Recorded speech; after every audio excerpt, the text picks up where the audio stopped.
আপন জনকে যে ঠকায় সে নিকৃষ্ট জালেম, নিকৃষ্ট জালেম, নিকৃষ্ট জালেম।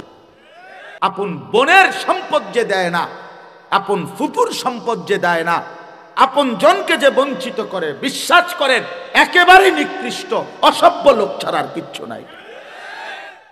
অসভ্য মানুষ, বেহায়া লোক, বেহায়া। কত বড় বেহায়া জানেন? আপন বোন রে বলে নিবাগা, নিবেগা, তাইলে আর ভাই বোনের সম্পর্ক রাখতে না? হ্যাঁ, আমি জানি না, আমরা তো এই দেশের মানুষ, আমি জানি না, আমি কি চাঁদের দেশে থাকি নাকি? নিবেগা তাইলে একবারে মানে সুদবুদ করে নিগেবা, আর আইতা না, ভাই বোনের সম্পর্ক আর রাখতে না তাইলে। হ্যাঁ, এই 10 শতকও নিবেগা। তার মানে কি বুঝাইতে চাইতেছে জালেমে? এই জালেম না, এই জালেম বুঝাইতে চাইতেছে বোন তুই আমার আপন বোন, আমার রক্তের বোন বাগিনা যদি আমার ঘরে খাইতে হয়, আমি ভাইয়ের ঘরে জমি দিয়ে খাইতে হবে। কি দিয়া খাইতে হবে? জমি দিয়া খাইতে হবে। কিন্তু গ্রামের মানুষ যদি খাইতে হয়, আমার ঘরে জমি দন লাগে না, এমনি খাইতে পারে। তুমি কি গ্রামের মানুষরে মেহমানদারি করাও না? কথা বলেন না কেন? তো তখন কি তার থেকে জমি নিছিলা? তো তারে খাওয়াইলা কোন লজ্জায়? আর আপন বোনের বেলায় কও যে নিবাগা, আর আইতা না তাহলে আর নিতা না, একবারে নিবাগা সদ্বোধ কইরা। কি পরিমাণ বেহায়া মানুষ, কি পরিমাণ অসভ্য মানুষ বলেন। আল্লাহ রাসূল সাল্লাল্লাহু আলাইহি ওয়াসাল্লাম বলেন, মান আখাযা শিবরাম মিনাল আরদি যুলমান তাওয়াকাহুল্লাহু ইয়াউমাল কিয়ামাহ 7 আরদিন। নবীজি সাল্লাল্লাহু আলাইহি সাল্লাম বলেন, যে তার অন্যায়ভাবে কারো 1 বিঘত, 1 বিঘতের দূর না, এই 1 বিঘত শিবরান মানে 1 বিঘত, মেহেরবানি করে বাপ কারো উপরে জুলুম না করা, জুলুম না করা। স্ত্রীর মোহর দিয়ে দিবেন, ভাই বোনের সম্পত্তি আপনজনের সম্পদ দিয়ে। আল্লাহ তাআলা কোরআনুল কারীমের মধ্যে বলছেন, আপনারা সবাই জানেন, মা বাবার খেদমতের কথা কোরআন শরীফে খুব গুরুত্বের সাথে আছে কিনা বলেন, সবাই বলেন।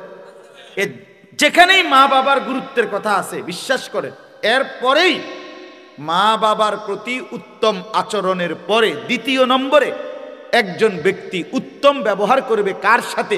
কোরআনে বলছে 2 নম্বরেই ওয়াবিজিল কুরবা, নিকটতম আত্মীয় স্বজন, নিকটতম আত্মীয় স্বজন। সব জায়গায় আছে কোরআন, সব জায়গায় আছে। তা চাচা কি নিকটতম আত্মীয় না? কথা বলেন। ভাই কি নিকটতম আত্মীয় না? তো ভাতিজা, ফুফি, খালা, বোন, বল স্ত্রী, এরা আপনজন না? এই জন্য এটা কোনোভাবেই না করে, কোনোভাবেই না।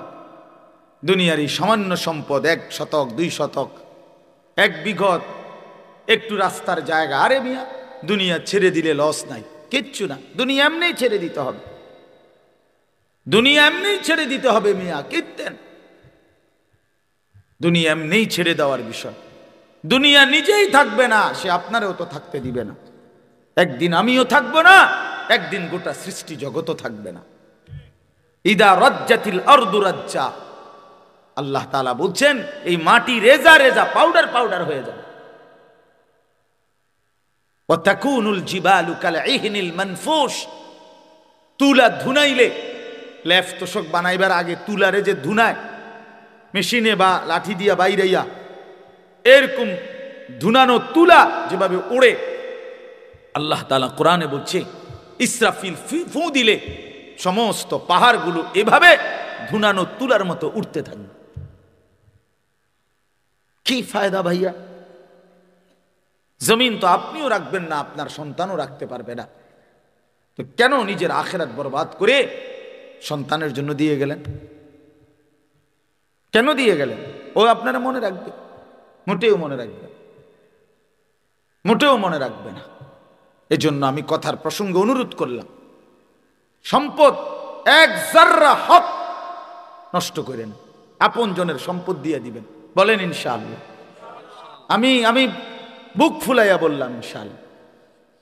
আমি আপনাদের এলাকার মানুষ। আমার বোন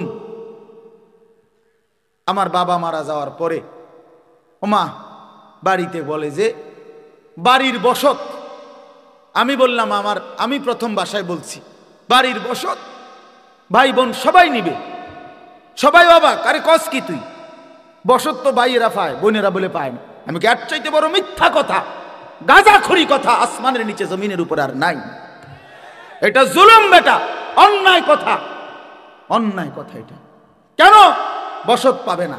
1 কেজি লবণ, 1 কেজি নুন যদি বাপ রাইখা যায় মৃত্যুর আগে, ওই 1 কেজি লবণের মধ্যে ভাই বোন সমান, সবাই অংশীদার। 1 কেজি নুন,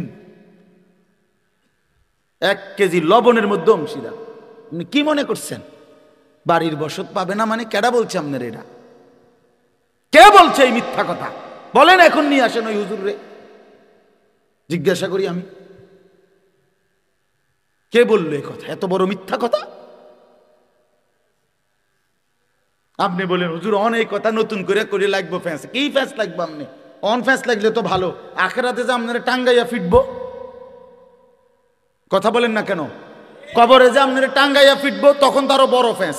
তখন তো আপনি আবার বলবেন হুজুররা তো আমার দুনিয়ায় কইলে ভালো আছিল। ঠিক কিনা বলে? তো আমি চেষ্টা করতাম। একবার আমি এক বিয়ে পড়াইতে আমার এক ছাত্র নিছে, তার বোনের বিয়া। আমি বললাম সুন্নত মোতাবেক এভাবে বিয়ে হবে।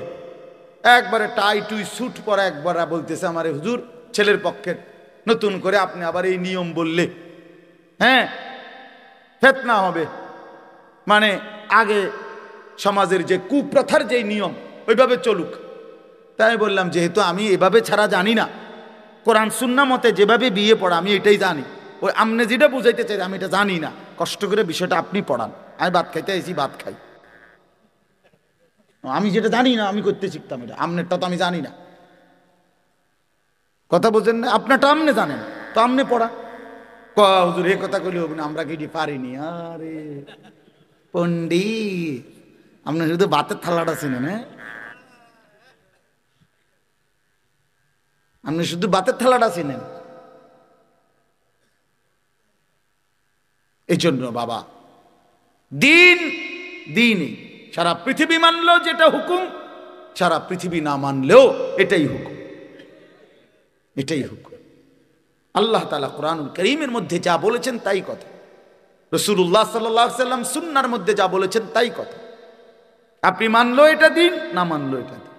সারা পৃথিবী যদি সেজদা করে তবুও আল্লাহ বড়, সারা পৃথিবী যদি সেজদা নাও করে তবুও আল্লাহ বড়, তবুও আল্লাহ বড়। আল্লাহই বড়, কোরআনই বড়, দ্বীনই বড়, ইসলামই বড়। এজন্য যুবক ভাই তোমাদেরকেও বলি, নওজোয়ান তোমরা অসংখ্য ছেলে মুসলমানের সন্তান, দ্বীন মানো না, আল্লাহকে মানো না, অনেক বিষয়ে রাসূলকে মানো না। তাই বলে মনে করো না নিজেদেরকে বুদ্ধিমান। প্রিয় ভাই আমার, মনে করো নিজেকে চালাক মনে করো না। কোনো নাফরমান চালাক হয় না। আল্লাহর কসম বললাম, কোনো বেঈমান চালাক হয় না। সমস্ত পাপী মূর্খ হয়, সমস্ত জালেম মূর্খ হয়, নাফরমান বুদ্ধিমান হয় না।